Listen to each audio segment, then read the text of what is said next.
एवं प्रसार का कार्य भी किया जाता है। विश्वविद्यालय द्वारा विकसित तिल की उन्नत किस्में RT 346, RT 351, RT 372 ने देश भर में अपनी पहचान बनाई है।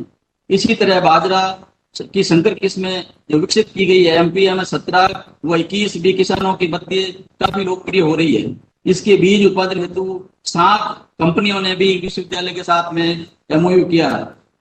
पानी की कमी को देखते हुए सेंसर आधारित स्वचालित सिंचाई प्रणाली पर अनुसंधान कार्य आरंभ किया है, जिससे पानी की बचत के साथ साथ फसल उत्पादन और प्रबंधन भी आसान होगा। फसलों में विविधीकरण हेतु नवीन फसलें जैसे चिया, किनोवा, कैमोमाइल, चिकोरी इत्यादि पर अनुसंधान कार्य किया जा रहा है। लगभग 2 करोड़ रुपए की लागत से आधुनिक सीड प्रोसेसिंग यूनिट स्थापित की जा रही है, जिससे इस क्षेत्र के किसानों को गुणवत्तापूर्ण बीज उपलब्ध होगा।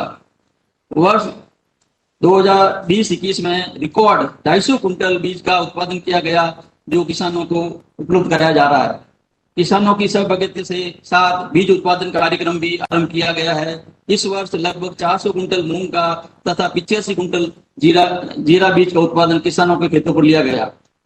मार्च 2021 में राष्ट्रीय मधुमक्खी बोर्ड द्वारा 20 लाख रुपए की परियोजना स्वीकृत हुई, जिसके तहत सिरोही जिले की ग्रामीण महिलाओं को स्वरोजगार हेतु मधुमक्खी पालन एवं शहद उत्पादन का प्रशिक्षण दिया जाएगा। विश्वविद्यालय ने हाल ही में भारतीय गेहूं और जौ अनुसंधान संस्थान करनाल तथा राष्ट्रीय मृदा लवणीयता अनुसंधान संस्थान करनाल के साथ MOU किया है, जिससे यहाँ के वैज्ञानिकों, विद्यार्थियों, किसानों को लाभ होगा।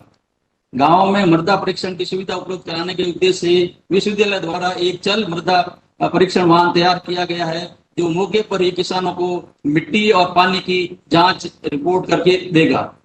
किसानों तक उन्नत कृषि तकनीकी पहुंचाने हेतु मरुधरा कृषि के रूप में द्विमासिक पत्रिका का प्रकाशन तथा विश्वविद्यालय की वेबसाइट पर किसान पोर्टल भी आरंभ किया गया है। कोरोना महामारी के दौरान जहां अन्य क्षेत्रों में गिरावट देखी गई, वहीं देश के किसानों की कड़ी मेहनत से खाद्यान्नों का रिकॉर्ड उत्पादन हुआ। इस हेतु मैं किसानों का भी आभार व्यक्त करता हूँ। मैं एक बार पुनः विश्वविद्यालय से जोधपुर तथा राजस्थान पशु चिकित्सा पशु विज्ञान विश्वविद्यालय बीकानेर की ओर से इस समारोह में ऑनलाइन उपस्थित सभी सम्मानीय अतिथियों का हृदय से आभार व्यक्त करता हूँ तथा विश्वास करता हूँ कि माननीय राज्यपाल महोदय के मार्गदर्शन एवं राज्य सरकार के सहयोग से विश्वविद्यालय में शिक्षा एवं अनुसंधान के क्षेत्र में नए आयाम स्थापित होंगे। धन्यवाद। स्वागत उद्बोधन के लिए धन्यवाद श्रीमान। मैं प्रोफेसर प्रिया चौधरी साहब, माननीय कुलपति कृषि विश्वविद्यालय जोधपुर द्वारा शिलान्यास एवं लोकार्पण किए जाने वाले भवनों के विवरण प्रस्तुत करने का अनुरोध करता हूं।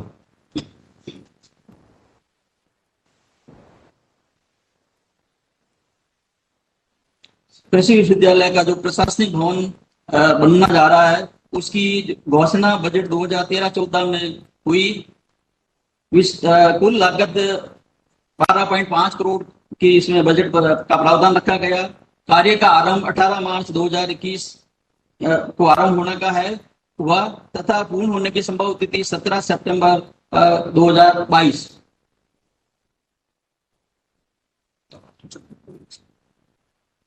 इस भवन में कुल निर्मित एरिया लगभग 5000 स्क्वायर मीटर होगा तथा सारे विश्वविद्यालय के जितने भी ऑफिस हैं सारे एक छत के नीचे आ जाएंगे, चाहे वाइस चांसलर का सचिवालय हो, कॉन्फ्रेंस रूम, परीक्षा नियंत्रण का कार्यालय, भू संपदा अधिकारी, PRO, कोष कार्यालय, निर्देशक कार्यालय इत्यादि सारे उस विश्वविद्यालय होगी।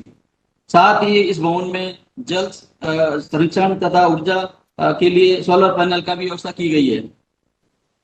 इसी तरह से जो आज लोकार्पण हो रहा है कृषि महाविद्यालय नागौर का भवन, उसका कुल बजट 11 करोड़ रुपए, भवन की लागत 10.5 करोड़ रुपए। कार्य आरंभ 20 दिसंबर 2016, कार्य पूर्ण करने की तिथि 18 जून 2019। कुल निर्मित क्षेत्र 8361 वर्ग मीटर। प्रशासनिक ब्लॉक, प्राध्यापक विभाग, कक्षा, लेक्चर थिएटर, ट्यूटोरियल कक्ष, प्रयोगशालाएं, कॉन्फ्रेंस हॉल, पुस्तकालय, परीक्षा हॉल तथा पार्किंग स्पेस। कुल इसमें 550 लाख लीटर की पानी का स्टोरेज की व्यवस्था है और सोलर ऊर्जा से बिजली का उत्पादन 120 किलोवाट हो रहा है। और ये भवन पूर्णतया जो हीट रेजिस्टेंट बनाया गया ताकि इसमें दीवारों से बाहरी दीवार ऐसी बनाई को जो उसको टेम्परेचर को अंदर या बाहर नहीं होने देगा। धन्यवाद सर। बहुत बहुत धन्यवाद श्रीमान। मैं राजस्थान पशु चिकित्सा एवं पशु विज्ञान विश्वविद्यालय बीकानेर के शिलान्यास एवं लोकार्पण किए जाने वाले भवनों का विवरण प्रस्तुत करने हेतु प्रोफेसर विष्णु शर्मा माननीय कुलपति से अनुरोध करता हूं।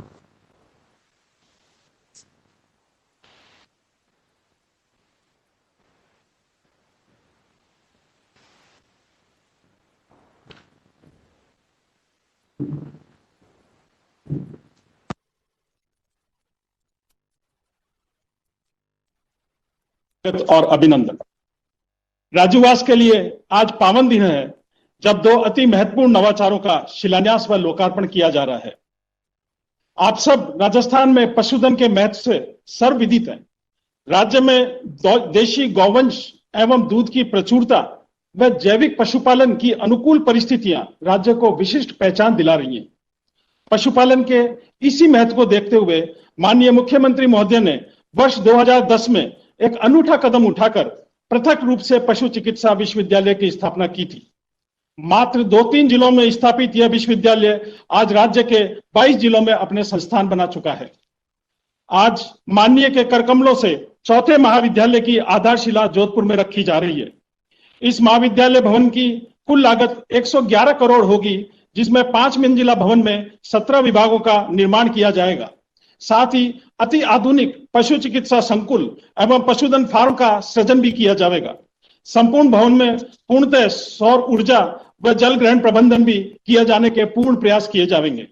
प्रथम फेज का निर्माण कार्य, फैकल्टी रिक्रूटमेंट एवं भारतीय पशु चिकित्सा परिषद के निरीक्षण एवं स्वीकृति होने के पश्चात इस महाविद्यालय में विद्यार्थियों को प्रवेश प्रदान किया जाएगा। माननीय, आज समाज में पशु उत्पाद जैसे दूध, मांस, अंडे आदि का दैनिक आहार में तेजी से उपयोग बढ़ रहा है और समाज की इस मांग को देखते हुए इस नवीन महाविद्यालय में हमारी विशिष्ट परिकल्पना है कि पशु चिकित्सा के छात्र चिकित्सा शिक्षा के साथ साथ पशुधन आधारित उद्यम और उद्यमिता का भी प्रशिक्षण एवं कौशल प्राप्त करें। इससे न सिर्फ पशु चिकित्सकों की सरकारी नौकरी पर निर्भरता कम होगी, वरन स्वरोजगार के विभिन्न अवसरों के साथ ही समाज को शुद्ध खाद्य सुरक्षा भी उपलब्ध हो पाएगी। बहुत ठीक कहा है, कोरोना महामारी के समय में WHO के अध्यक्ष ने उन्होंने पशुपालन के महत्व को बहुत गूढ़ता से समझा है और WHO के अध्यक्ष ने यह स्पष्ट कहा है कि आने वाली महामारी की रोकथाम के लिए हमें पशु कल्याण और जलवायु परिवर्तन पर विशेष ध्यान देना होगा।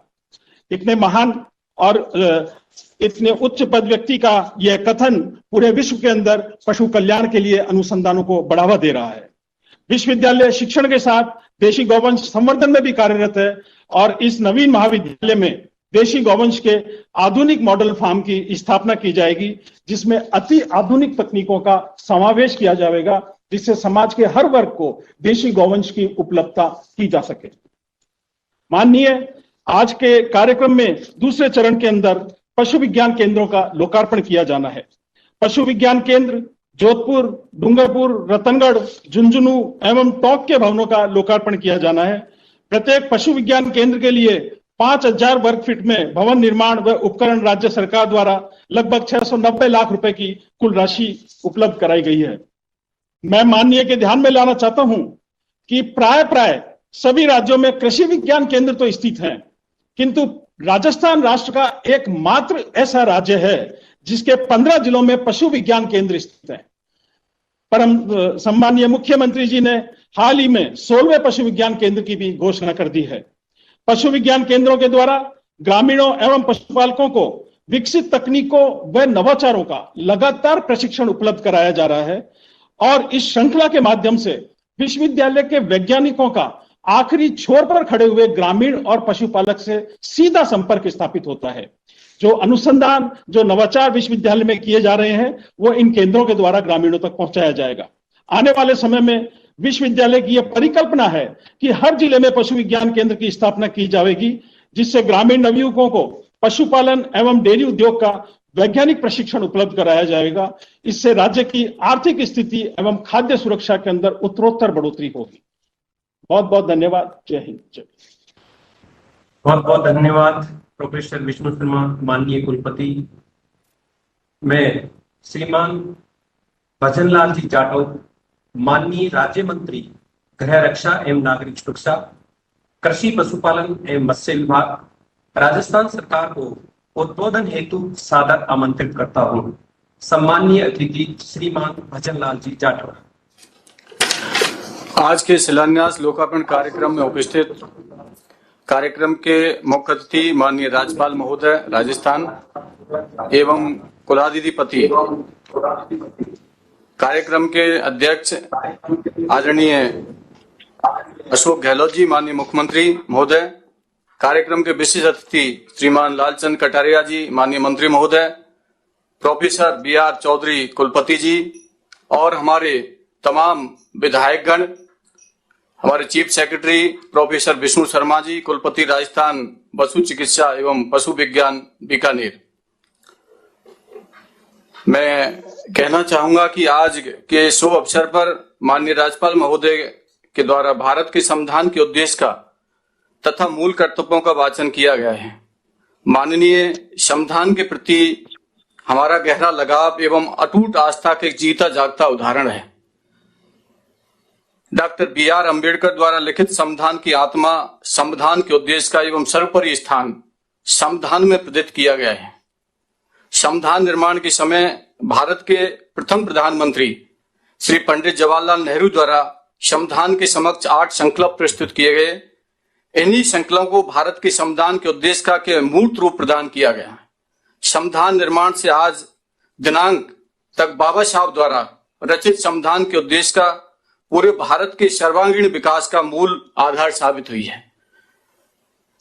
श्रीमती पूल कर्तव्य भारत के संविधान स्वर्ण सिंह समिति की अनुशंसा पर तत्कालीन प्रधानमंत्री स्वर्गीय श्रीमती इंदिरा गांधी जी के प्रधानमंत्री काल में संविधान के 42वें संशोधन 1976 द्वारा जोड़ा गया था, जो कि तत्कालीन सोवियत संघ के संविधान के लिए थे, तथा मूल कर्तव्य में 11वां मूल कर्तव्य 6 से 14 आयु वर्ग के बच्चों को शिक्षा बाबत 2002 से और 86वां संशोधन स्वर्गीय श्री अटल बिहारी वाजपेयी जी सरकार में जोड़ा गया, जो आज मूल अधिकारों के साथ साथ हमारे कर्तव्यों का भारत के जीवन के लिए महत्वपूर्ण अंग है। और इस संविधान के आधार को ही पूरे भारतवर्ष के अंदर आज संविधान, जो भारतवर्ष का संविधान है, उसी के तहत पूरा महान माना गया है। उसी के तर्ज पर हमारे गांधीवादी विचारधारा के नेता और लोकप्रिय मुख्यमंत्री आदरणीय अशोक गहलोत जी ने जिस तरीके से सरकार उनके नेतृत्व में बनी है, चाहे वो कोरोना महामारी हो, उनके कोरोना काल के प्रबंध में जिस तरीका से पूरे भारत के अंदर उन्होंने बेहतरीन प्रबंध किया। हमेशा उन्होंने जब से सरकार बनी है, चाहे किसान हो, चाहे पशुपालक हो, चाहे डेयरी के रूप में काम करने वाले व्यक्ति हो, हमेशा उन्होंने आगे बढ़ाने का काम किया है। हमेशा जब से सरकार बनी, चाहे किसानों की कर्ज माफी का मामला हो, चाहे वो पशुपालकों को पशु उपकेंद्र खोलने का मामला हो, चाहे वो पशु चिकित्सा को बढ़ावा देने का मामला हो, चाहे वो रिसर्च सेंटर, तमाम जो चीजें उनको खोलने का मामला हो, हर बजट के अंदर उन्होंने माननीय मुख्यमंत्री ने प्रावधान किए हैं। निश्चित तौर पर हमेशा माननीय मुख्यमंत्री के नेतृत्व में राजस्थान हर क्षेत्र में चौमुखी विकास के ऊपर ऊंचाइयों को छू रहा है।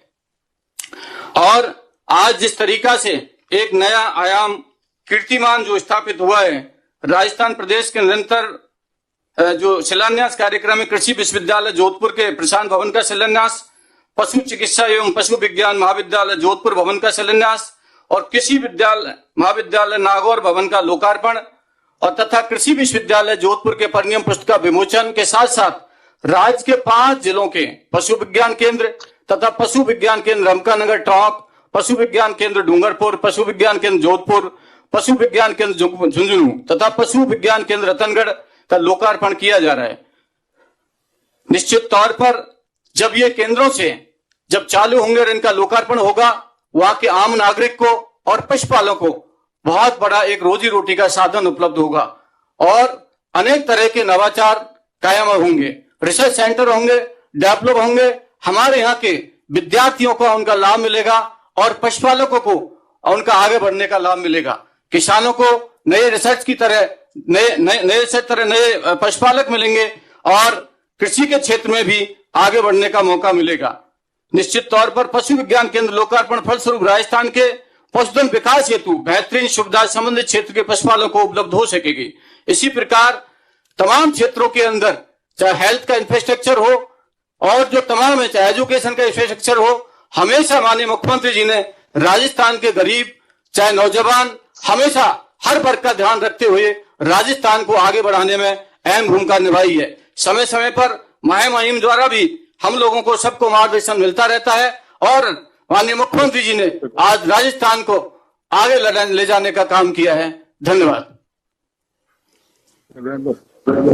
धन्यवाद माननीय भजनलाल जाटव साहब, माननीय राज्य मंत्री राजस्थान सरकार। मैं आमंत्रित करता हूं श्रीमान लालचंद जी कटारिया, माननीय कृषि मंत्री राजस्थान सरकार को उद्बोधन एवं आशीर्वचन। नमस्कार सर। श्रीमान लालचंद जी कटारिया, कृषि विश्वविद्यालय जोधपुर एवं राजस्थान पशु चिकित्सा एवं पशु विज्ञान विश्वविद्यालय बीकानेर के शिलान्यास एवं लोकार्पण कार्यक्रम में समारोह के मुख्य अतिथि राजस्थान के माननीय राज्यपाल एवं कुलाधिपति कलराज जी मिश्र साहब, कार्यक्रम के अध्यक्ष और जन जन के लोकप्रिय नेता राजस्थान के लोकप्रिय मुख्यमंत्री श्रीमान अशोक जी गहलोत साहब, राज्य मंत्री सम्मानीय भजनलाल जी जाटव साहब, कृषि विश्वविद्यालय जोधपुर के कुलपति डॉक्टर BR चौधरी साहब, राजस्थान पशु चिकित्सा पशु विज्ञान विश्वविद्यालय बीकानेर के कुलपति डॉक्टर विष्णु शर्मा जी, राजस्थान के अन्य राजकीय कृषि विश्वविद्यालयों के समस्त कुलपतिगण, राजस्थान कृषि के प्रमुख शासन सचिव भास्कर सामंत जी, विश्वविद्यालयों के प्रबंधन मंडल एवं शैक्षणिक परिषद के माननीय सदस्यगण, पशुपालन विभाग के सचिव डॉक्टर आरुषि मलिक जी, विश्वविद्यालय के अधिकारी, शिक्षक, कर्मचारी एवं विद्यार्थीगण, प्रेस व मीडिया के बंधु। सर्वप्रथम मैं माननीय राज्यपाल महोदय एवं राजस्थान के लोकप्रिय मुख्यमंत्री सम्मानीय अशोक जी गहलोत साहब का हार्दिक स्वागत और अभिनंदन करता हूं। हाल ही में कोविड-19 वैश्विक महामारी के दौरान देश के सभी क्षेत्रों में गिरावट देखने को मिली, लेकिन कृषि एवं पशुधन एकमात्र ऐसा क्षेत्र रहा जिसने देश की GDP को मजबूती प्रदान की। देश के कुल सकल घरेलू उत्पादन में कृषि एवं पशुपालन का महत्वपूर्ण योगदान है। देश की लगभग आधी से अधिक आबादी का जीवन यापन प्रत्यक्ष व अप्रत्यक्ष रूप से कृषि एवं पशुपालन पर निर्भर है। आज की उत्पादन की अपेक्षा प्रति हेक्टेयर आय पर केंद्रित हो गई है। अतः हमारी कृषि व्यवस्था में एक व्यापक बदलाव की आवश्यकता। विश्व में वैज्ञानिक किस्मों के विकास, पानी बचत, जलवायु परिवर्तन के प्रति लचीली कृषि, जैविक तथा पर्यावरणीय कृषि, वर्टिकल फार्मिंग आदि के क्षेत्रों में हो रहे विकास को कृषि शिक्षा, अनुसंधान एवं कृषि प्रसार में ज्यादा से ज्यादा समावेश कर युवाओं को अंतर्राष्ट्रीय स्तर पर अधिक दक्ष एवं सक्षम बनाने की आवश्यकता है। हमें यह समझना होगा कि छोटे किसानों एवं पशुपालकों द्वारा विशेषज्ञपूर्ण तकनीकी नहीं अपनाने की वजह से उनकी आमदनी को बढ़ावा नहीं मिल पा रहा है, जिसके लिए राज्य सरकार निरंतर प्रयासरत है। राजस्थान ने सरसों, गंवार, संतरा, किन्नू, बेर, जैतून, अमरूद, सीताफल, बीज, मसाला फसलें जैसे जीरा, धनिया, सौंफ, मेथी, औषधीय फसलों, ईसबगोल, अश्वगंधा, तुलसी, ग्वारपाठा, दूध उत्पादन एवं पशुपालन, मशरूम उत्पादन, मछली उत्पादन के क्षेत्रों में प्रगति की है। इसके अलावा कृषि, वानिकी, संरक्षित खेती, मधुमक्खी पालन, मसाले, औषधीय पौधों, सब्जियों के संकर बीजों उत्पादन, मछली बीज उत्पादन, फूलों की खेती, परिनगरीय कृषि को बढ़ावा देने के लिए सब्जियों की पौध तैयार करने, प्लास्टिक कल्चर के उपयोग, कटाई उपरांत तकनीकी प्रबंधन, ग्रामीण स्तरीय कम लागत का मूल्य संवर्धन आदि को अपनाकर किसानों को आमदनी में वृद्धि करने की भी प्रबल संभावनाएं उपलब्ध कराई गई है।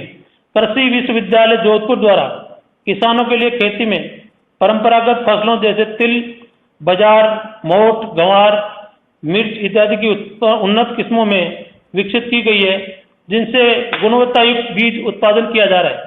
साथ ही किसानों को नए विकल्प उपलब्ध कराने तथा उनकी आय बढ़ाने के उद्देश्य से नवीन फसलों जैसे चिया, कॉफी, किनोवा एवं कैमोमाइल चाय पर अनुसंधान शुरू किया है, जो एक सराहनीय कदम है। साथ ही राजस्थान पशु चिकित्सा एवं पशु विज्ञान विश्वविद्यालय बीकानेर द्वारा प्रदेश में पशुओं के उपचार में अत्याधुनिक पशु चिकित्सा सलाहकारी सेवाओं, पशुपालकों को वांछित तकनीकी स्थानांतरण एवं पशु रोग परामर्श सेवाएं प्रदान की जा रही है, जो राज्य में पशुधन संरक्षण एवं उत्पादन की दृष्टि से एक सराहनीय कदम है। हम जानते हैं कि पश्चिमी राजस्थान में जल उपलब्धता की विषम परिस्थितियां हैं। इसे दृष्टिगत रखते हुए जल बचत की दिशा में कृषि विश्वविद्यालय जोधपुर द्वारा संचालित सिंचाई प्रणाली द्वारा जल प्रबंधन कर कार्य किया जा रहा है। मैं विश्वविद्यालय के इन प्रयासों की सराहना करते हुए वैज्ञानिकों से जल संरक्षण एवं कम पानी में अधिक उत्पादन देने वाली फसलों पर भी अनुसंधान कर किसानों को नवीन तकनीकी के माध्यम से जोड़ने तथा उनकी आय बढ़ाने का आह्वान करता हूं। मैं आज कृषि विश्वविद्यालय जोधपुर के प्रशासनिक भवन तथा राजस्थान पशु चिकित्सा एवं पशु विज्ञान विश्वविद्यालय राजूवास बीकानेर के अंतर्गत स्वीकृत पशु चिकित्सा एवं पशु विज्ञान महाविद्यालय जोधपुर के शिलान्यास समारोह तथा कृषि विश्वविद्यालय जोधपुर के अंतर्गत कृषि महाविद्यालय नागौर के नवनिर्मित भवन तथा राजूवास बीकानेर द्वारा संचालित 5 पशु विज्ञान केंद्रों तथा जोधपुर, अविकानगर टोंक, रतनगढ़ चूरू, झुंझुनू एवं डूंगरपुर के लोकार्पण समारोह के पुनीत अवसर पर संबंधित जिलों के माननीय विधायकों, जनप्रतिनिधियों, दोनों विश्वविद्यालय के कुलपतियों, अधिकारियों, शिक्षकों, कर्मचारियों एवं विद्यार्थियों को बधाई देता हूं और ईश्वर से कामना करता हूं कि ये विश्वविद्यालय सफलता के नए आयाम स्थापित करें वो प्रदेश ही नहीं बल्कि देश में ख्याति प्राप्त कर संस्थानों के रूप में अपना नाम स्थापित करें।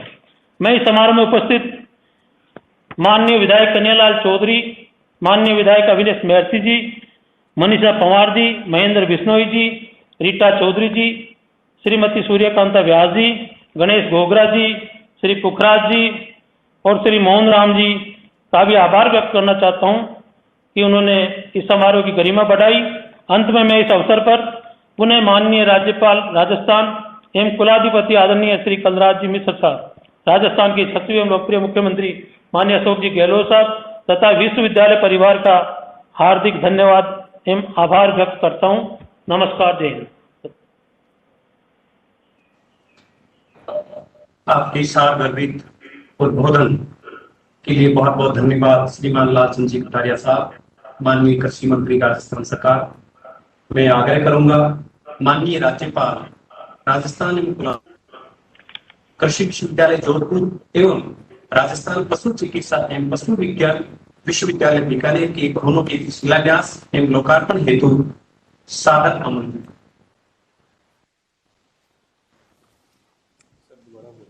अनुमति है।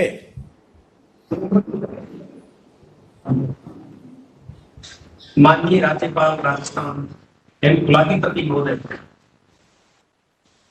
आमंत्रित है आप शिलान्यास एवं लोकार्पण कार्य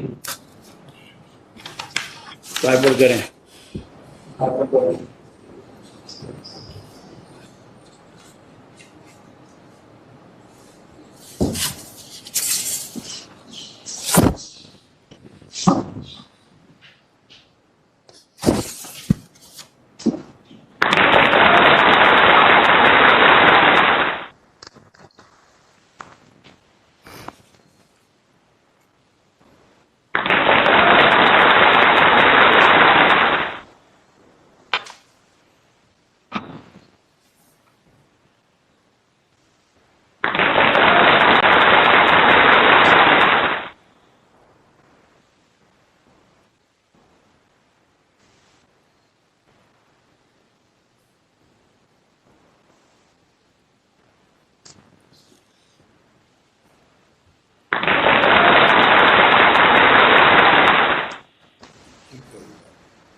ऐसे करोगे अगली बार।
बहुत बहुत धन्यवाद श्रीमान को। मैं आग्रह करूंगा श्रीमान अशोक जी गहलोत साहब, माननीय मुख्यमंत्री राजस्थान सरकार को आशीर्वचन एवं मार्गदर्शन।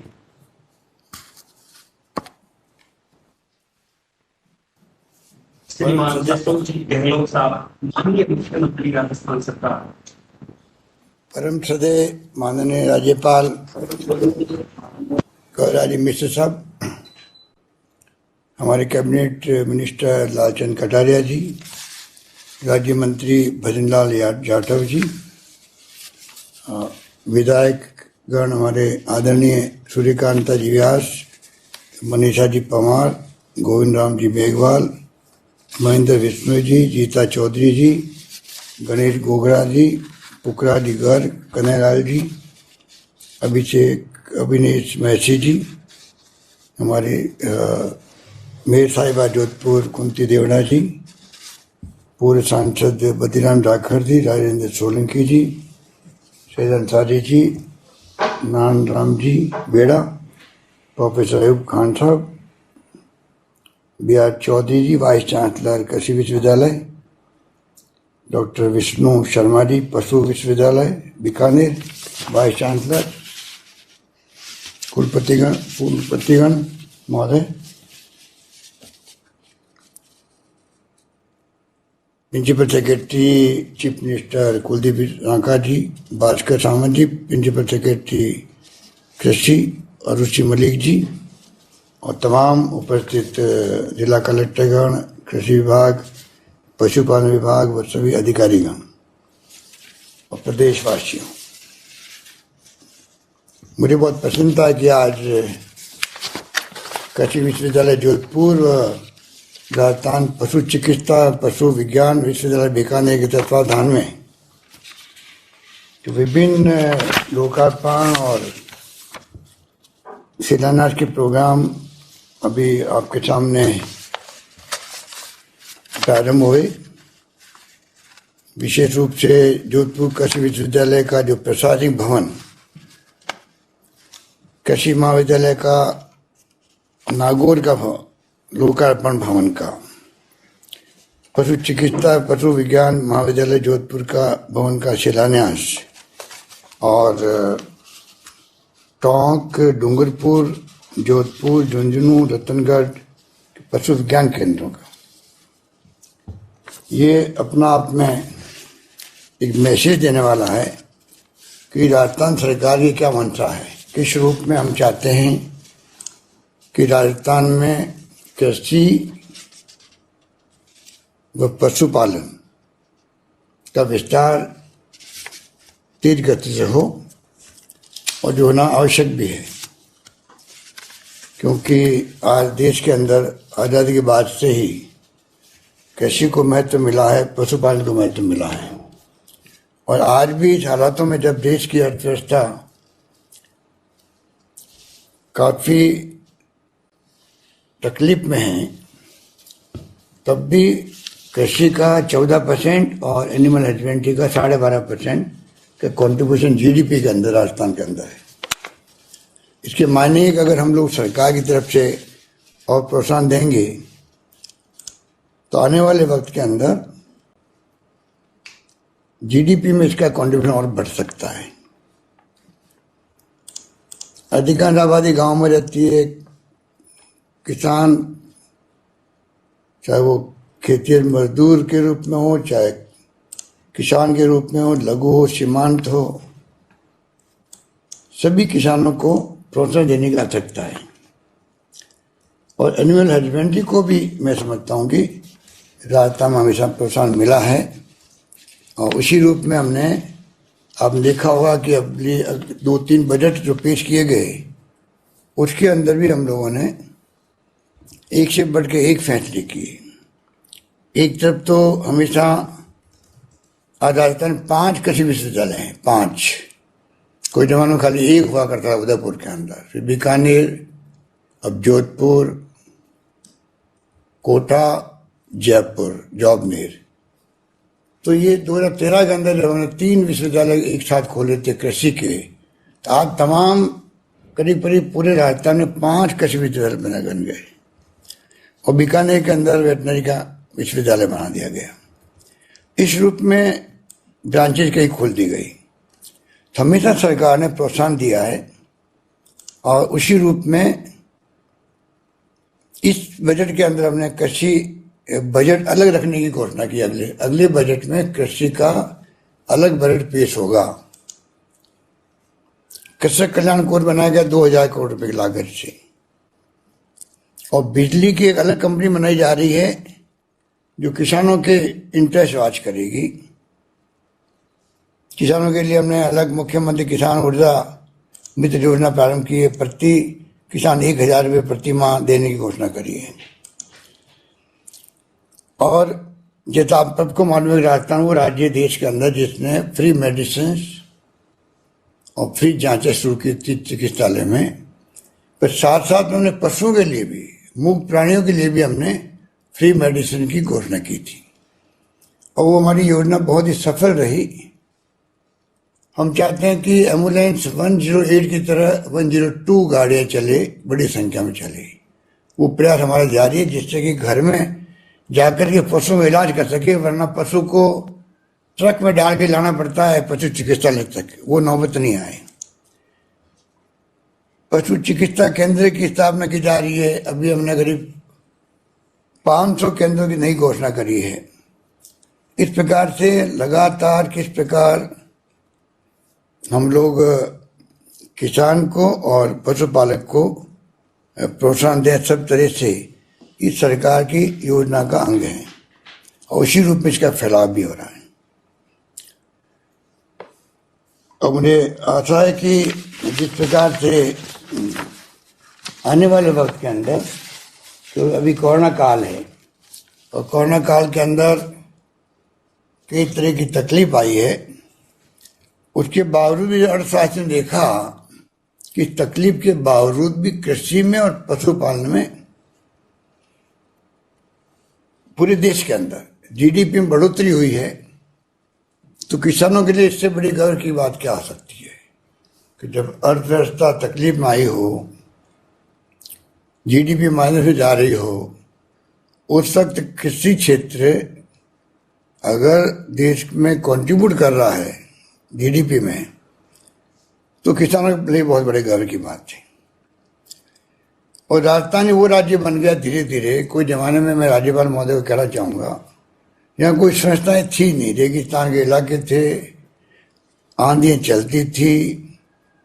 आपको तो मालूम है, आप तो बहुत अनुभवी व्यक्तित्व के धनी हैं और अकाल सूखे पड़ते रहते थे। बार बार मजदूरी लगाओ अकाल आदि कामों पर,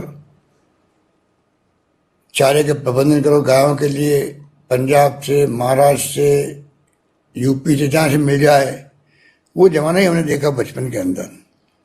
आज मुझे गर्व है कि राजस्थान तमाम वो संस्थाएं, क्योंकि पहले हमारे बच्चे आते थे कर्नाटक, महाराष्ट्र के अंदर पढ़ने के लिए। अब तो राजस्थान में IIT, IIM, एम्स, IIIT,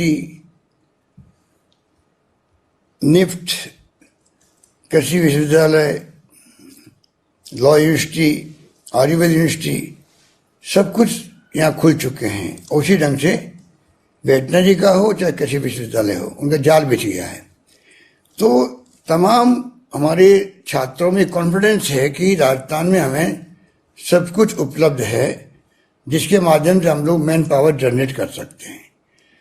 अगर एक्सपर्ट बनेंगे हमारे इन संस्थानों में, तभी हमें जो चिकित्सा केंद्र खुलेंगे, चाहे पशुओं के हों चाहे वो अन्य हों, उसमें हमें ट्रेन मैन पावर मिल सकेगी जिसकी आवश्यकता होती है। क्योंकि आजकल तो नस्ल सुधार के कार्यक्रम में चलते हैं। नस्ल सुधार के कार्यक्रम बड़े रूप में चलने चाहिए और बड़े रूप में चलने चाहिए। डेयरी का विस्तार होना चाहिए। कल ही मैंने ली थी रिव्यू मीटिंग, हमारे कटारिया जी और जाटव साहब बैठे हुए हैं। हम लोगों ने तय किया कि किस प्रकार से फैलाव करें। आज 40,000 गाँव में से 50% गाँव में ये डेयरी का काम चल रहा है। हम चाहते हैं राजस्थान भर में गांव-गांव तक डेयरी जो है डेयरी का फैलाव हो, आरसीडीएफ के माध्यम से और मजबूती के साथ में सरस जो ब्रांड है वो बहुत पॉपुलर हो, लोगों को रोजगार मिले, सरस की डेयरी के बूथ लगे तो किसानों का भला होगा, पशुपालकों का भला होगा। हमने 2 रुपये प्रति लीटर दूध का बोनस दे रहे राजस्थान के अंदर। पूरे देश भर के अंदर एकमात्र राजस्थान राज्य है जहां 2 रुपये प्रति लीटर दूध का बोनस दिया जाता है किसानों को, पशुपालकों को। तो हमने कोई कमी नहीं रखी है। उसी रूप में पशु विज्ञान केंद्र की जो आज स्थापना होने जा रही है, मैं समझता हूँ करीब 15-16 जगह खुल जाएंगे। हर जिले में पशु विज्ञान केंद्र की स्थापना हो, ये हमारा सपना है। उस रूप में हम आगे बढ़ेंगे। इसलिए इस मुबारक मौके पर अभी राज्यपाल महोदय का उद्बोधन हम सुनेंगे। मैं संक्षिप्त में ही कहना चाहूँगा और प्रदेशवासियों को विश्वास दिलाऊंगा, कोरोना की जंग जिस प्रकार लड़ी गई है आप सबके सहयोग से, प्रदेशवासियों के सहयोग से, तमाम राजनीतिक पार्टियां हों, धर्मगुरु हों, एनजीओ हों, सामाजिक संस्थाएं हों और आम जनता हो, सबने एक दूसरे का साथ दिया। और हमने कहा कोई भूखा नहीं सोएगा, तो मैं समझता हूँ कि उसी मंशा के साथ में सब लोग इस जंग को लड़ रहे हैं। पर मैं ये जरूर कहना चाहूँगा, क्योंकि मौका है, पूरा प्रदेश सुन रहा है, कि ये जो नया वेरिएंट आया है,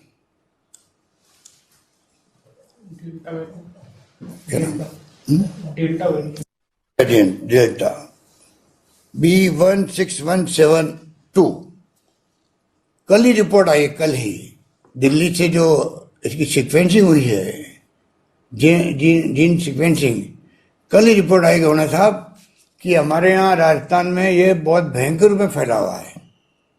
दिल्ली में भी ये जो सेकंड लेयर में जो घातक हुआ था, एकदम हाहाकार मचा ऑक्सीजन को लेकर के, क्योंकि जो पेशेंट आया उसने ऑक्सीजन की मांग करी, हाई फ्लो ऑक्सीजन।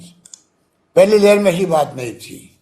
तो कल जब मालूम पड़ा रात को कि ये जो सीक्वेंसिंग हुई है दिल्ली में, उसके बाद में ये मालूम पड़ा कि ये इतना खतरनाक है, जो अमेरिका इंग्लैंड में भी चला गया, वहाँ के लोग भी चिंता कर रहे हैं, सिंगापुर में चला गया। और उसी रूप में जो लॉकडाउन खुल रहा था लंदन में, उस पर रोक लग गई कई जगह।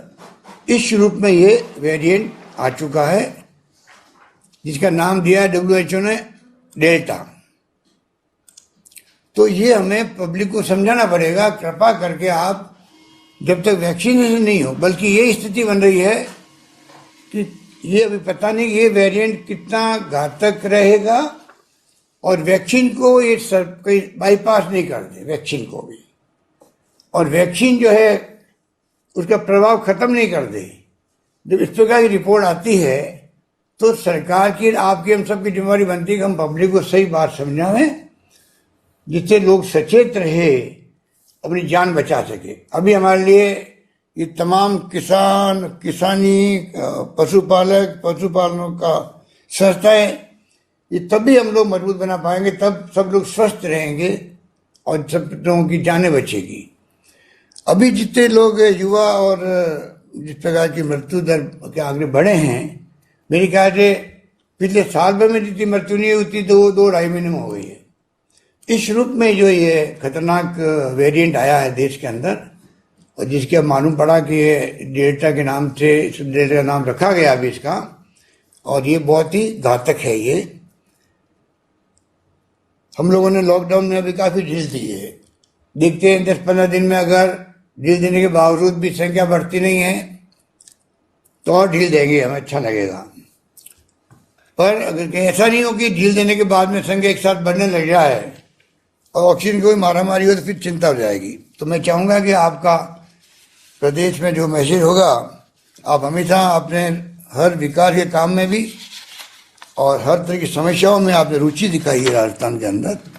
कोरोना काल के अंदर भी आपने सबसे बुला के बातचीत करी, और आपने तो सीएम रिलीफ फंड में कंट्रीब्यूट भी किया है। ये आपकी भावना बताती है कि इस प्रकार आप इस दुख की घड़ी में और इस चैलेंज के वक्त में, जंग बहुत बड़ी है, उसमें आप बार बार मुझे कहते हैं कि मैं और कुछ धनराशि भेजना चाहता हूँ। तो मुझे खुशी है कि राजस्थान के राज्यपाल महोदय जिन्होंने अभी जब वो संविधान की प्रस्तावना पढ़ते हैं पर साथ में मूल कर्तव्य की याद दिलाते हैं, दोनों बातें इंपॉर्टेंट है आज के वक्त में। और आपने एक अच्छी परंपरा डाली राजस्थान के अंदर, जिसमें कम से कम राजस्थान में लोगों को लगे कि वास्तव में संविधान की प्रस्तावना में लिखा क्या है। अगर हर व्यक्ति, हर नागरिक, हर जाति, हर धर्म, हर वर्ग का व्यक्ति हो, कोई विचारधारा किसी कुछ भी हो, विचारधाराओं की लड़ाई चलती रहती है डेमोक्रेसी के अंदर, परंतु अगर संविधान की प्रस्तावना को आत्मसात कर ले आदमी, जो आपके दिल में है, तभी आप इसको पढ़ते हैं, वरना कौन पढ़े। मूल करते बताते आप, अगर दो बातें अगर व्यक्ति दिमाग में आत्मसात कर ले, तो मैं समझता हूँ उसके बाद में लोकतंत्र में सरकारें आती है, जाती है, मन मुटाव होते हैं, आरोप प्रत्यारोप लगते हैं, फिर भी देश में एकता, अखंडता रहती है, देश में माहौल अच्छा रहता है, शांति सद्भाव के साथ में राजनीति होती है, और जो होनी चाहिए। तो मैं समझता हूँ कि आप ये जो संविधान की प्रस्तावना और मूल करते पढ़ाते हम लोगों सबको, अनुच्छेद 51A का, इसके पीछे आपकी मंशा यही है। इसीलिए आप इसमें लोकतंत्र, समाजवाद, धर्मनिरपेक्षता सब आ जाती है इसमें। तो मैं समझता हूँ कि ये आपका जो आपने शुरुआत करी है, इसकी मैं अप्रिशिएट करता हूँ, मैं आपका स्वागत करता हूँ, और मुझे उम्मीद है कि आपका मार्गदर्शन आगे भी लगातार हम सबको मिलता रहेगा। और मैं आपको विश्वास दिलाता हूँ कि जो संस्थाएं राजस्थान में हैं, जो उत्कृष्ट सैनिक संस्थाएं हैं, जो पंडित नेहरू का सपना था आज़ादी के वक्त से ही, जब उन्होंने IIT, IIM, एम्स की स्थापना की थी और दूरदृष्टि उनकी थी। मैं सुनता हूँ कि उनके ज़माने में पूरे दिल्ली के अंदर जितने बंगले हैं बड़े बड़े, उन बंगले में जो ज़मीन पड़ी है खाली, उसमें उन्होंने खेती करवा दी। वो ज़माना भी था, क्योंकि उस वक्त में अनाज का संकट था। आपको तो मालूम ही होगा, बचपन में PL 480 से गेहूँ आता था अमेरिका से, वो हमने खाया है राशन की दुकानों से। उस जमाने के अंदर पंडित नेहरू ने, उसके पहले भी, किस प्रकार की सोच रखी। ट्रैक्टर पहली बार आया देश के अंदर, उन्होंने खुद ने ट्रायल किया ट्रैक्टर का। वो जमाना था, देश कहाँ से शुरू हुआ, कहाँ पहुँच गए हैं, ये हमारे लिए गर्व की बात है। पर आज हमारे यहाँ का किसान, हमारे यहाँ की कृषि क्षेत्र बहुत मजबूत है, पशुपालन क्षेत्र बहुत मजबूत है, और मैं उम्मीद करता हूँ राजस्थान जैसे प्रदेश के अंदर और ज़्यादा मजबूत बनेगी, संस्थाएं बनेगी और चिकित्सा केंद्र बनेंगे।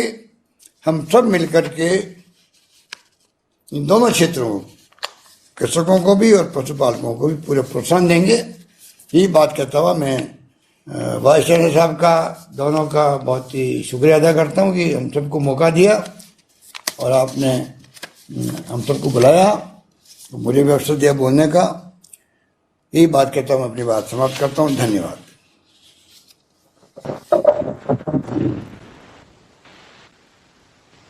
आपके ज्ञानवर्धन उद्बोधन से के लिए हृदयतल से धन्यवाद श्रीमान अशोक जी गहलोत साहब, माननीय मुख्यमंत्री राजस्थान सरकार। अब मैं आमंत्रित करता हूं माननीय राज्यपाल राजस्थान एवं कुलाधिपति महोदय से कि आप कृषि विश्वविद्यालय जोधपुर की परिनियम पुस्तिका का विमोचन कराएंगे। माननीय राज्यपाल। हाँ करें। पुस्तिका किताब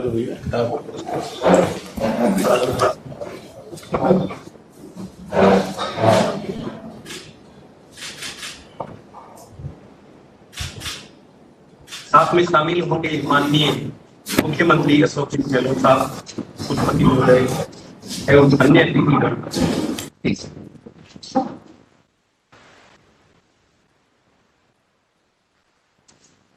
मैं पुनः आग्रह करूंगा श्रीमान कलराज जी मिश्र, माननीय राज्यपाल राजस्थान कुलाधिपति महोदय को आज के वचन के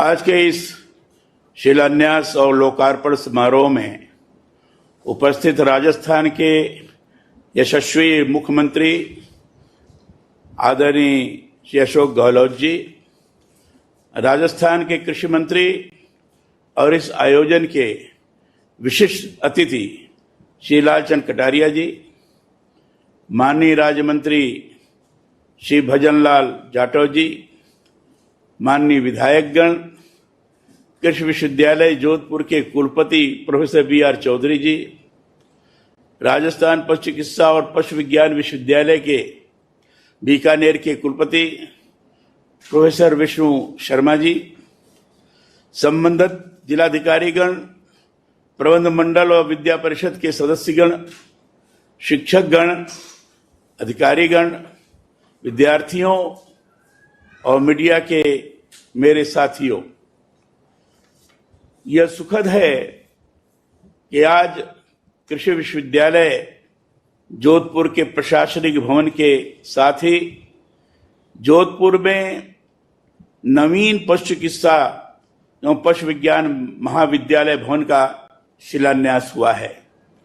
आज का दिन कृषि महाविद्यालय नागौर के नवनिर्मित भवन के लोकार्पण के साथ ही राज्य के 5 जिलों में जोधपुर, अंबिकानगर, टोंक, रतनगढ़, चुरू, डूंगरपुर और झुंझुनू में स्थित पशु विज्ञान केंद्रों के नवीन भवनों के लोकार्पण का भी सुअवसर है।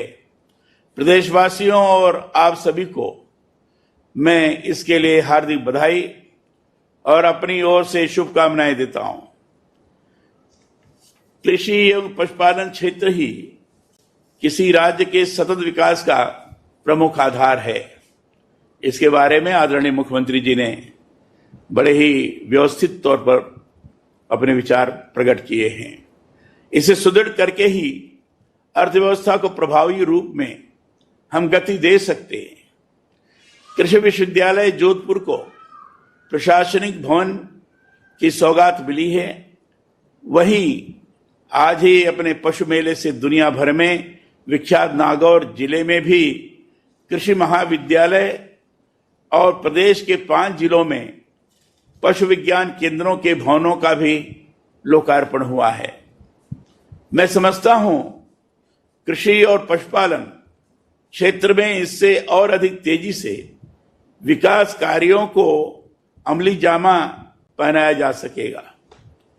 शहरीकरण के बावजूद आज भी हमारे यहाँ बड़ी संख्या में आबादी ग्रामीण क्षेत्रों में ही निवास करती है और उनकी आजीविका कृषि कार्यों के साथ ही पशुपालन पर ही निर्भर है। कृषि और पशुपालन एक दूसरे पर निर्भर है। मैंने यह अनुभव किया है कि कृषि पर आश्रित परिवारों को पशुपालन से ही अनुपूरक आय प्राप्त होती है। मारवाड़ शुष्क क्षेत्र है। प्राकृतिक विविधताओं का भी यहां निरंतर आगमन होता रहता है।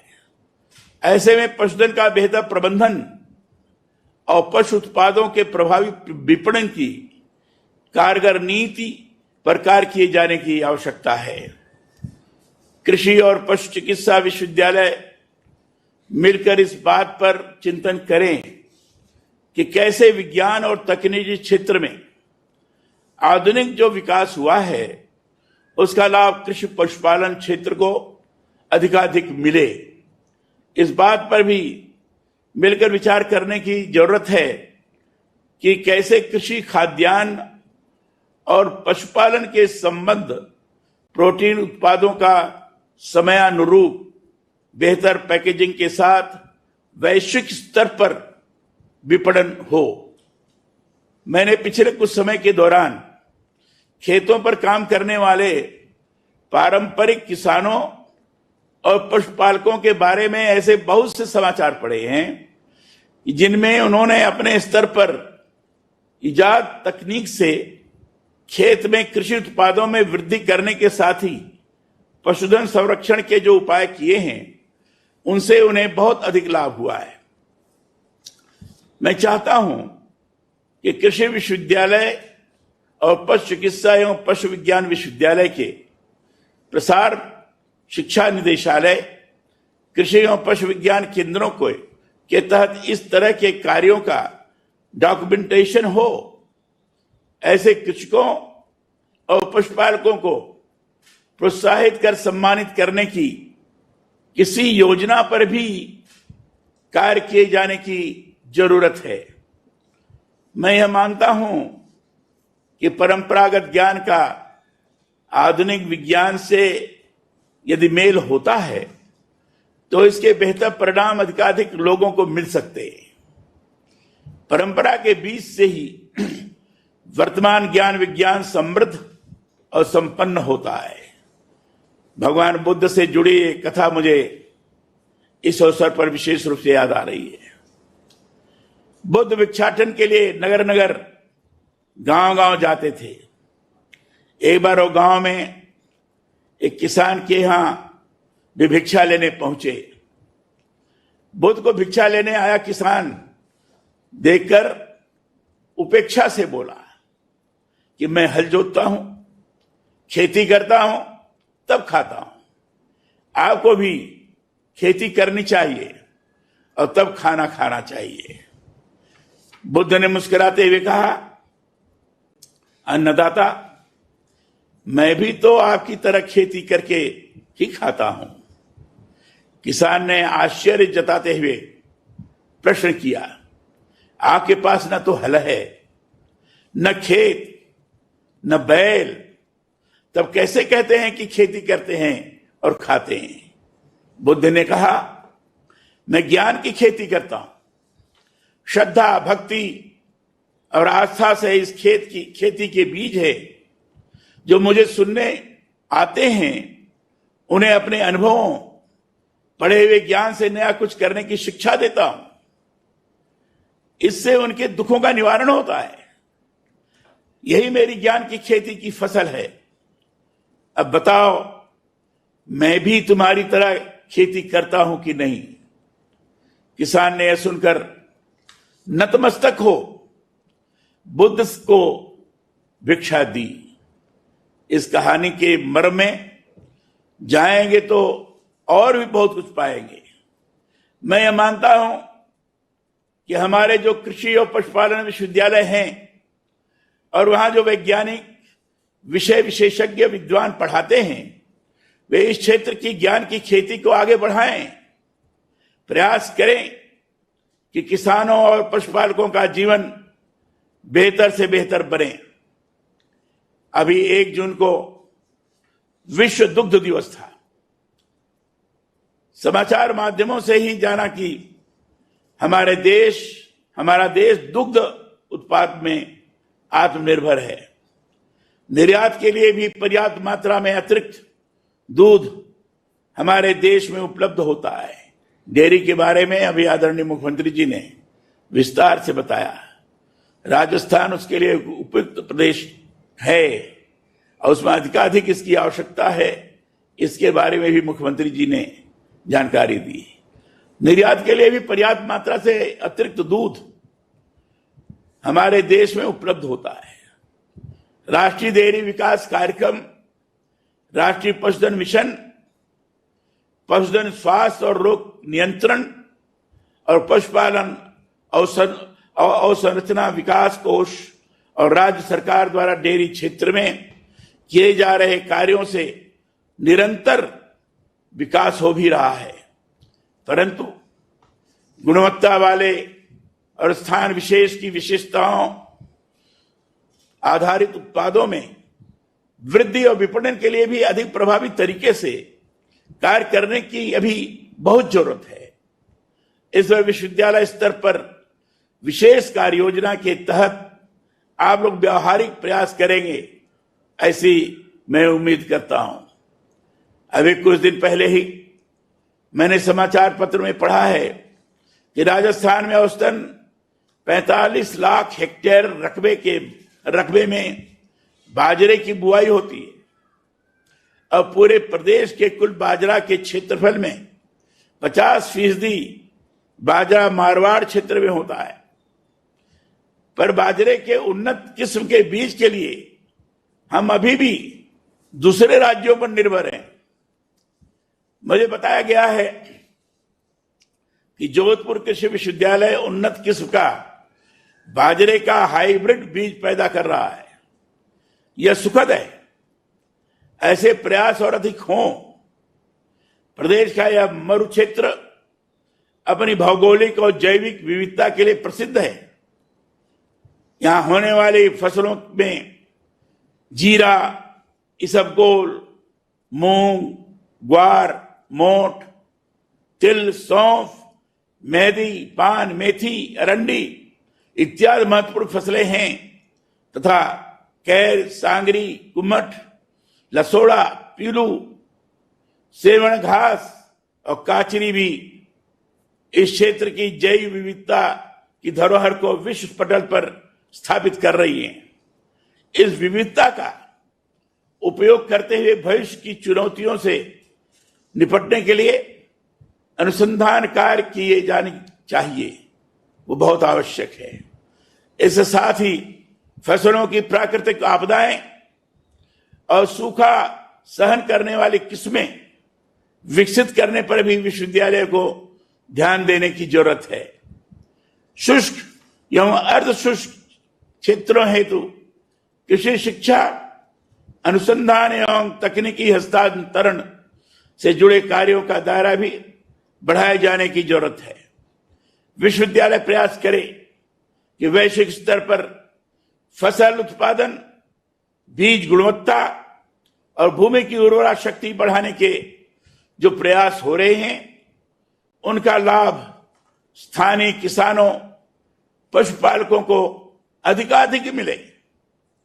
विश्वविद्यालय द्वारा किसानों की सहभागिता के तहत जीरे और मूंग बीज उत्पादन के कार्य पश्चिमी राजस्थान के लिए 10 से अधिक उत्पादन तकनीकों के लिए की गई सिफारिश और गोदलिए गांव लूणी में 2 हेक्टेयर क्षेत्र में तारबंदी कर 650 पौधों का रोपण कर ऑक्सी पार्क विकसित करने के आपके प्रयासों की मैं प्रशंसा करता हूं, सराहना करता हूं। उम्मीद करता हूं कि मरु क्षेत्र की भौगोलिक और जैविक विविधता को देखते हुए नए स्टार्टअप्स विकसित करने, कृषि और पशु उत्पादों को के समुचित व्यवसायीकरण के साथ ही किसानों और पशुपालकों के परंपरागत ज्ञान के संरक्षण के लिए कृषि और पशु चिकित्सा एवं पशु विज्ञान विश्वविद्यालय मिलकर ऐसे कार्य करेंगे जिनसे राजस्थान कृषि पशुपालन क्षेत्र में देश भर में अग्रणी हो सके। आज हुए शिलान्यास और लोकार्पित भवनों के इस कार्यक्रम के लिए क्षेत्रवासियों, विश्वविद्यालय के अधिकारियों, शिक्षकों, कार्मिकों एवं विद्यार्थियों को बहुत बधाई एवं शुभकामनाएं। बहुत बहुत धन्यवाद। जय हिंद।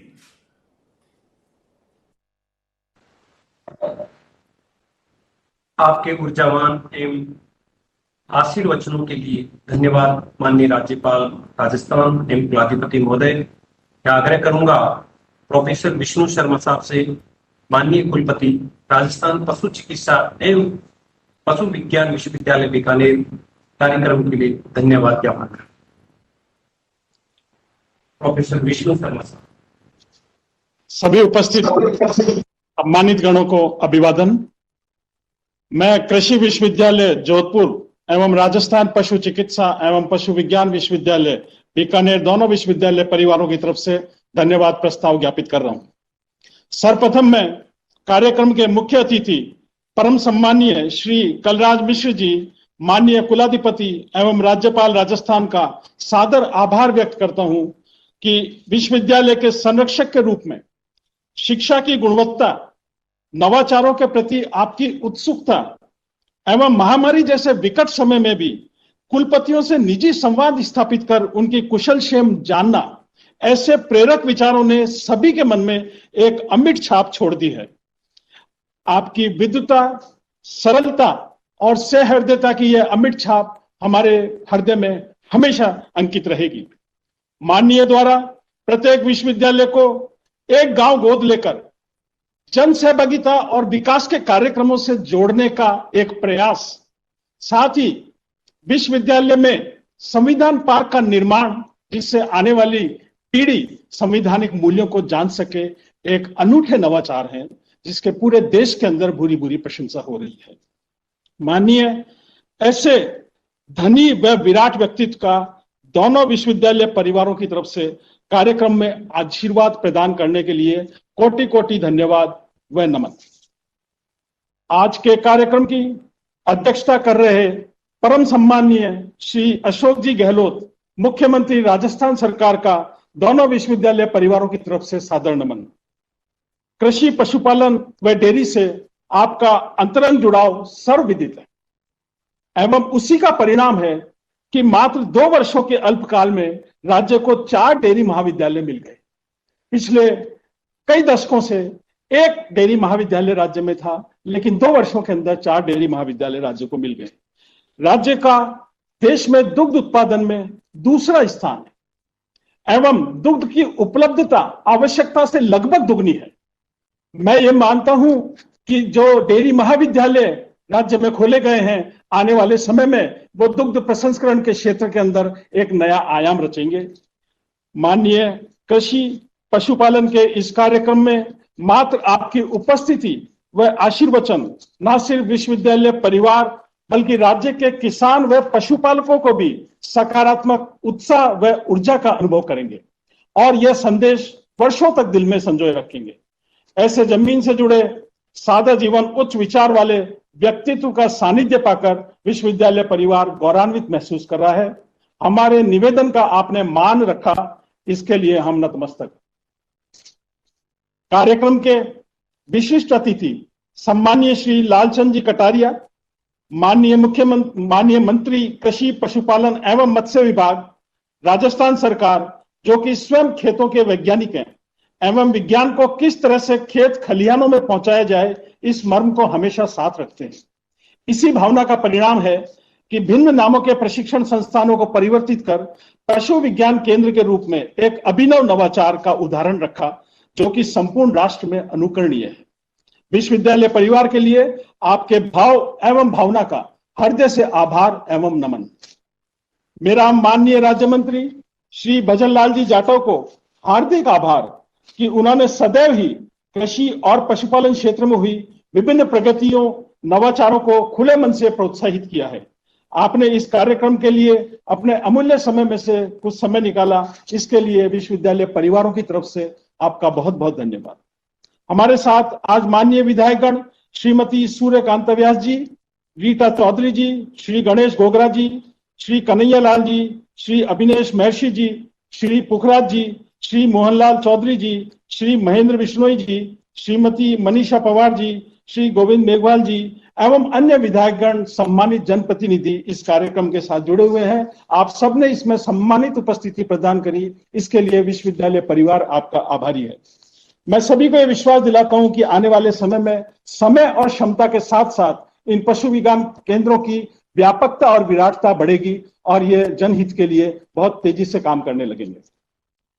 मैं बीकानेर के हमारे अपने कैबिनेट मंत्री माननीय श्री बी.डी. कल्ला साहब और श्री भंवर सिंह भाटी जी का भी हार्दिक आभार और अभिनंदन करता हूं कि हमारे निवेदन पर वो इस कार्यक्रम की सहभागिता से जुड़े और माननीय भाटी साहब इस कार्यक्रम के साथ पूरे समय जुड़े रहे हैं। आप लोगों का हमें हमेशा आशीर्वाद मिलता रहा है और इस उत्साह के कारण ही आज विश्वविद्यालय इन नई ऊंचाइयों को छू रहा है। आपका बहुत बहुत आभार और अभिनंदन।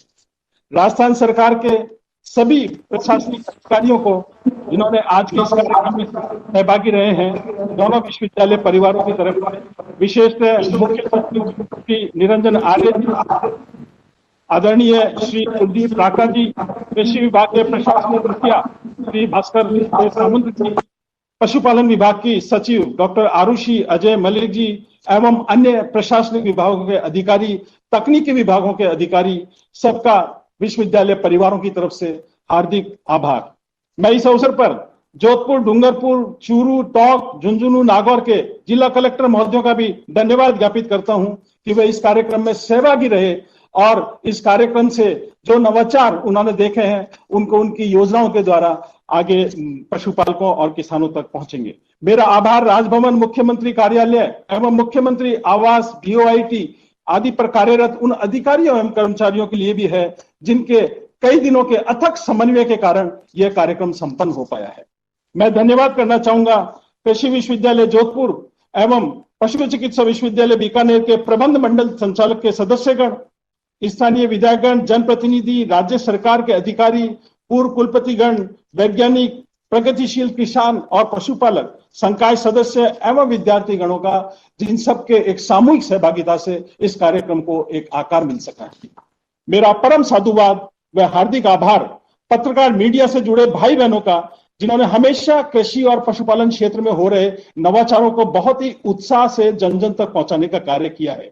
आज के कार्यक्रम ने राज्य की कृषि व पशुपालन के महत्व पर अमिट छाप लगा दी है।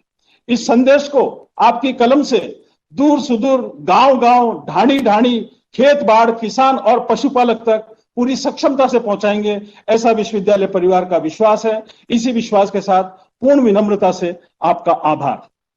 अंत में मैं राष्ट्रपिता महात्मा गांधी को नमन करते हुए इस मौके पर उनकी विख्यात कोट और कहावत है उसको उद्धृत करना चाहूंगा कि किसी भी देश का मूल्यांकन मात्र इस बात से किया जा सकता है कि वहां पशुओं के साथ किस प्रकार का व्यवहार किया जाता है।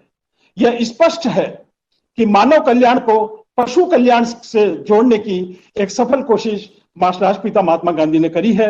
आइए आज के इस मौके पर आप और हम सब मिलकर और आने वाली पीढ़ियों को मूक पशुओं के प्रति संवेदना होने का, सचेत होने का संकल्प लेवें और इस शिक्षा का प्रसार के लिए हम संकल्पित रहें। जय हिंद, जय भारत।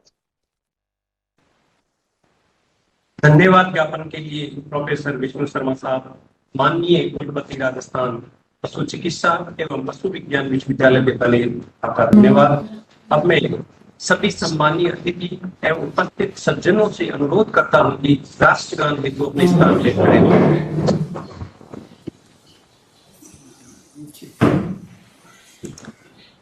जन गण मन अधिनायक जय हे भारत भाग्य विधाता, पंजाब सिंध गुजरात मराठा द्राविड़ उत्कल बंगा, विंध्य हिमाचल यमुना गंगा उच्चल जलधि तरंगा, तव शुभ नामे जागे, तव शुभ आशीष मागे, गाहे तव जय गाथा, जन गण मंगलदायक जय हे भारत भाग्य विधाता, जय हे जय हे जय हे जय जय जय जय हे।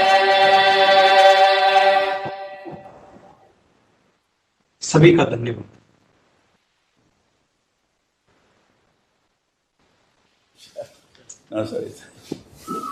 चलिए।